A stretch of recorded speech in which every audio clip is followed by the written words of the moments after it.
Salut à tous, c'est Imaginary Studio et on espère que vous allez bien. Aujourd'hui, on se retrouve sur une nouvelle vidéo qui va comparer deux choses bien distinctes mais qui se ressemblent beaucoup. Ce sont deux logiciels de retouche photo et de création, donc restez bien jusqu'au bout pour connaître tous les détails et pour que vous choisissiez lequel vous conviendra le mieux. On se retrouve juste après ça.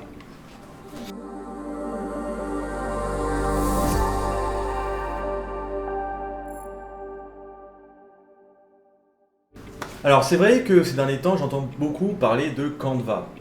Canva qui est un logiciel qui est un logiciel très simple d'utilisation, j'en entends beaucoup parler pour la simple et bonne raison qu'il est très abordable pour les gens qui sont néophytes dans la matière et donc dans le graphisme. Alors aujourd'hui vous l'avez compris, on va comparer Photoshop et Canva. Je mets la vidéo en pause 2 secondes, le temps de vous expliquer un petit truc. On va vous offrir un truc de malade à la fin de la vidéo pour les personnes qui débutent avec Photoshop ou même Canva. Donc n'hésite pas à regarder la vidéo vraiment jusqu'à la fin pour découvrir ce qu'on vous offre. Allez, je vous laisse avec la suite. Partie 1, la facilité d'utilisation et la courbe d'apprentissage. Il faut bien comprendre une chose, c'est que Canva et Photoshop, même si le but de l'utilisation de ces deux choses reste la même, sont destinés à des profils assez différents. Sur Canva, on va plutôt être sur un profil comme dit néophyte, c'est-à-dire qu'en quelques minutes, vous pouvez apprendre à utiliser Canva très simplement pour la simple et bonne raison qu'il y a plein de templates, d'exemples que vous pouvez déjà utiliser pour construire vos images. Alors que Photoshop, c'est beaucoup plus complexe, mais vous pouvez aller beaucoup plus dans le détail. Donc pour tout ce qui est vraiment... si vous voulez vraiment devenir graphiste et faire des choses beaucoup plus détaillées, ou alors même pour vos propres contenus, je vous conseillerais évidemment d'aller sur Photoshop.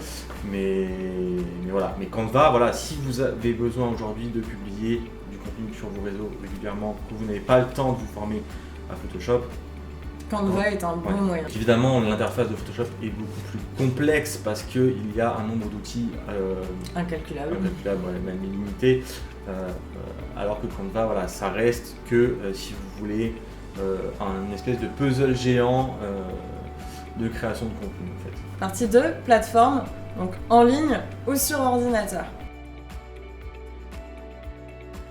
Canva est une application web, donc ça veut dire que vous n'avez pas à télécharger le logiciel sur l'ordinateur, tout se fait en ligne. Ce qui peut être pratique du coup, c'est que pour se connecter à votre compte et faire vos retouches, vous pourrez le faire depuis n'importe quel ordinateur très facilement, alors que par exemple sur Photoshop, vous aurez à télécharger le logiciel, avoir les bons codes d'accès, etc., ce qui demandera un peu plus de temps. Il existe également une application mobile, mais ici, sur cette vidéo, on va vous parler surtout de l'application web. Donc, l'avantage, c'est qu'une fois que vous vous êtes inscrit, vous pouvez commencer directement. Le seul inconvénient qu'on pourrait y trouver, c'est que si vous n'avez plus Internet, qu'il y a une panne d'Internet dans votre quartier, vous ne pourrez pas l'utiliser. C'est une application qui dépend 100% d'Internet. Et croyez-le ou non, mais c'est super important, on a énormément de pannes en ce moment, et c'est vrai que Photoshop pour ça... Ça nous rend fou.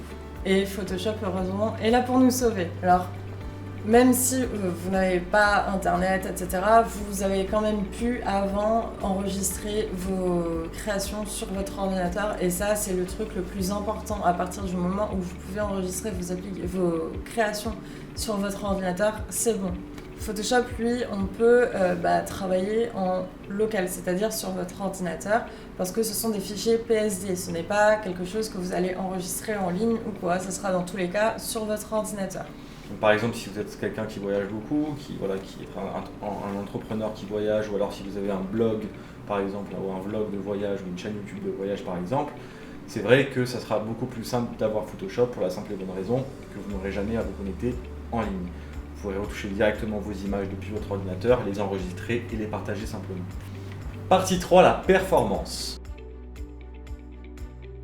Puisque Canva est une application web, vous pouvez évidemment l'utiliser depuis n'importe quel ordinateur. Alors que Photoshop, il y aura quand même quelques exigences, notamment pour la RAM de votre ordinateur, votre carte graphique, etc., pour qu'elle soit assez puissante pour faire tourner le logiciel. Malgré tout, c'est un logiciel qui reste, je trouve, assez léger. Et abordable. Et abordable par rapport à votre ordinateur. Je trouve que c'est utilisable quand même sur bon nombre de machines, surtout les machines qui existent aujourd'hui. Partie 4, outils et fonctionnalités de conception. Dans Photoshop et Canva, dans tous les cas, vous allez devoir créer un fichier, créer la taille de votre conception en gros. Mais le côté positif de Canva là-dessus, c'est qu'il existe déjà des fichiers prédéfinis en fonction des réseaux sociaux.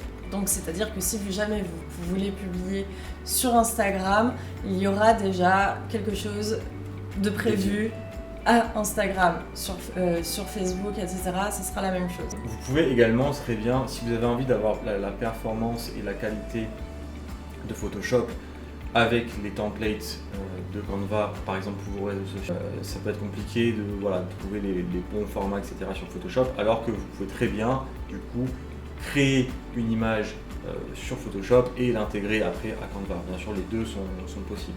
Donc à partir du moment où vous avez créé votre conception, la taille de votre image, etc., vous pouvez le personnaliser une fois que vous l'avez sélectionné. Donc, c'est-à-dire importer des photos, mettre du texte, etc., etc. Soit vous le faites à partir de zéro, soit, comme l'a dit Timothée tout à l'heure, il y a des templates qui existent déjà, donc vous pouvez le faire aussi. Et en plus des templates, vous pouvez trouver plein de choses qui seront à gauche de l'interface, c'est-à-dire les photos des éléments, c'est-à-dire des petites formes. Par exemple, si vous avez une baisse de prix ou des soldes, etc., ça peut être bien. Vous avez des styles de texte différents, des vidéos et ainsi que des arrière-plans. Donc, si vous voulez, Canva, ça va être l'outil, on va dire que ça va être tous les outils qu'utilise un graphiste condensés pour, on va dire, un amateur. Un amateur, Oui, un amateur. Et en fait, par exemple, Canva, ça va être quoi? Ça va être Photoshop plus Envato Elements pour nous, par exemple. Tous les éléments que j'ai cités avant que Tim parle sont personnalisables, c'est-à-dire que vous pouvez modifier la couleur, vous pouvez modifier plein de choses. Vous pouvez aussi faire comme dans Photoshop, c'est-à-dire baisser l'opacité, changer la couleur du texte, les polices. Mettre des ombres. Oui, mettre des ombres. Enfin, il existe plein de choses possibles et réalisables. C'est de plus en plus complet et c'est vrai que ça reste quand même intéressant pour un début. Alors, ceci dit, la seule chose qui est, on va dire, négative par rapport à Canva, c'est tout simplement qu'il ne possède pas, comme Illustrator ou Photoshop, d'outils pinceau ou stylo. C'est pas possible de dessiner directement sur Canva. Donc, les modifications d'image, de texte ou les modifications de forme, par exemple, sont possibles, mais elles sont vraiment très limitées. Ouais. Et sur Photoshop, Photoshop, lui, il a toutes ces possibilités-là. On peut dessiner à foison, faire plein de choses avec l'outil Plume. Si vous voulez une petite comparaison, c'est un peu Wix pour les créations. Ceux qui connaissent les créations de sites internet, Canva, c'est un peu Wix et Photoshop, c'est WordPress. Photoshop est quand même l'outil de pointe de tous les graphistes, les photographes, les illustrateurs, etc., etc. Vous m'avez compris. Par exemple, il y a quelques fonctionnalités que vous pouvez y trouver, c'est-à-dire la gestion avancée des couleurs, une large collection de pinceaux que vous pouvez d'ailleurs télécharger sur internet. Il y en a des gratuites, il y en a des payantes. On pourra d'ailleurs vous offrir dans cette vidéo plusieurs brushes à utiliser pour vous amuser sur Photoshop. Le lien est en description. Ensuite, il y a forcément sur Photoshop l'outil Plume qui permet de vectoriser des formes. Il y a le panneau calque, il y a plein de choses. Il y a des objets intelligents, enfin bref, vous avez compris, une multitude de choses. Partie 5, capacité d'édition de photos. On le sait, aujourd'hui, la communication passe presque essentiellement, en tout cas énormément, par la photographie et l'image. En effet, un outil de création graphique devrait avoir en son cœur des bons outils d'édition photo. Sur Canva, par exemple, vous avez quelques réglages qui sont intéressants. Par exemple, quelques filtres, quelques outils de recadrage ou quelques effets. C'est des effets prédéfinis dans Canva. Cependant, Canva est vraiment loin d'être proche de Photoshop dans ce sujet-là. Voici quelques-unes des choses que vous pouvez faire dans Photoshop et pas dans Canva. Traiter des fichiers bruts, c'est-à-dire traiter des fichiers RAW avec de la bonne qualité, pouvoir régler par exemple vos couleurs, votre colorimétrie, etc. Masquer ou non vos calques, simplement sélectionner, modifier ou alors enlever des parties de vos images, détourer, etc. Ça, on ne peut pas sur Canva. Mettre du flou et du flou de sélection, par exemple, sur votre image. Encore, la réduction de bruit, le niveau et les courbes de votre image en termes de colorimétrie, ou encore l'alignement et un empilement des photos. Donc voilà, c'est vraiment, ça n'a rien à voir en termes de retouche photo. Canva n'est pas du tout pour moi fait pour ça. Photoshop reste le meilleur logiciel pour la retouche photo, avec bien sûr Lightroom et autres. Donc la partie 6, les prix. Alors Canva est disponible en 3 plans, c'est-à-dire le premier plan libéré, le deuxième plan pro, donc à partir de 9,95 $ par mois, et pour la troisième partie, entreprise, c'est-à-dire à 30 $ par mois. Donc dans le format gratuit, il existe plein de choses qui sont quand même positives. Il y a plus de 8000 templates, et ça, c'est pas à négliger. Il y a plus de 100 designs différents, c'est-à-dire par exemple les icônes de Facebook, Instagram, etc. qui diffèrent, les formes prédéfinies, etc., etc.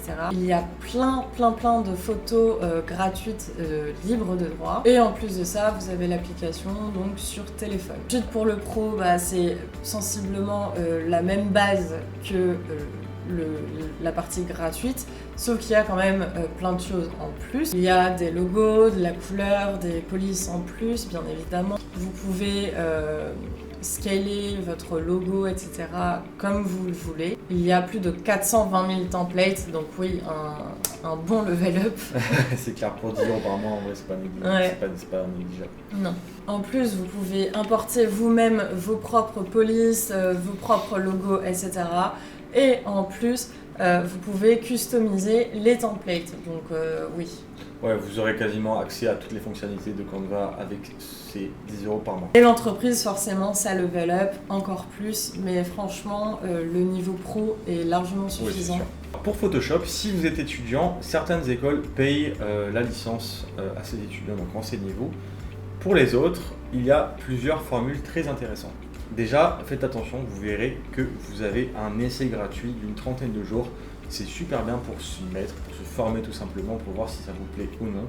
Avant de passer à l'action, c'est vrai que c'est quelque chose à ne pas négliger. Photoshop et donc Adobe a créé plusieurs, on va dire, packages d'applications à acheter avec des mensualités. On parle ici bien sûr d'un usage personnel qui peut être partagé avec 2 ordi, il me semble que c'est ça, 2 ordi. Donc la première par exemple, ça va être uniquement la photographie, donc avec Lightroom et Photoshop, ça va être environ 10 € par mois. Donc c'est intéressant dans le sens où Photoshop seul coûte 20 €. Donc voilà, on ne sait pas pourquoi ils ont mis un package moins cher du coup que Photoshop seul, donc je vous conseille d'aller vers la photographie, sachant que Lightroom peut être intéressant si vous faites un peu de retouche photo. Après, il y a plusieurs autres choses. Moi je sais que j'ai une offre avec à peu près toutes les applications à 29,99 €. Personnellement, c'est ce que j'ai parce que j'utilise du coup After Effects, Media Encoder, Illustrator, etc. Donc c'est super intéressant si vous êtes vraiment, si vous utilisez tout ce panel d'applications là. Sinon, c'est vrai que pour 9,99 €, c'est vachement intéressant. Conclusion de cette vidéo, qu'est-ce qu'on préfère entre Canva et Photoshop? Alors forcément, moi je préfère Photoshop. Moi aussi. Parce qu'on est des pros et que Photoshop permet de faire 1 milliard de choses avec 1 milliard d'outils différents. Donc il y a plein de façons différentes de faire toutes ces choses et c'est incroyable. Mais pour quelqu'un qui n'a pas de formation, qui veut se lancer de suite, je conseillerais plus Canva. Oui. On sortira bientôt une formation sur Photoshop.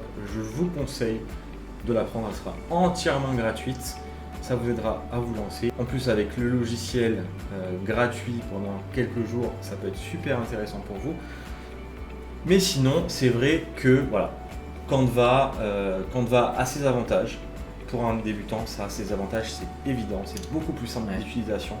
Mais Photoshop vous permettra d'aller beaucoup plus loin. C'est ça, avec Canva, au bout d'un moment, vous allez être limité, alors qu'avec Photoshop, vous ne serez jamais limité. En termes de prix, on voit que c'est à peu près la même chose. Il y a des cohérences avec la gratuité donc sur certaines fonctionnalités de Canva et sur quelques jours sur Photoshop. Et après, sur les on va dire, grosses formules, ça reste exactement le même prix.